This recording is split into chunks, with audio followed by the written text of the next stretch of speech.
व्यक्ती बनत असेल तर आपल्याकडे गुड मॅनर्स असणे आवश्यक आहे.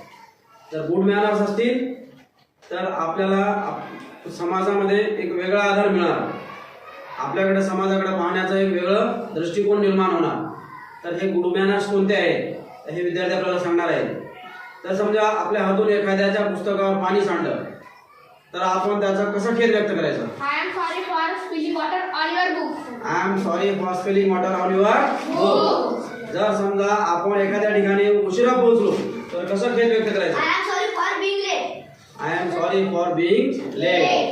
जर समजा आपल्याला कोणी आपला पत्ता सांगण्यासाठी पत्ता शोधण्यासाठी मदत केलं, Thank you for telling me address. Thank you for telling me his address.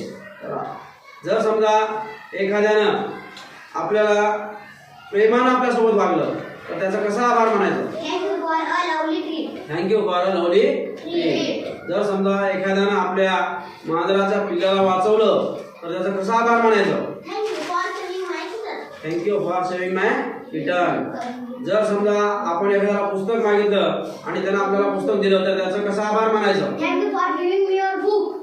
Thank you for giving me your Book. जर समजा आपल्या हातून एखाद्याचं कप फुटलं तर त्याचा कसा खेद व्यक्त करायचं? I am sorry I broke this cup.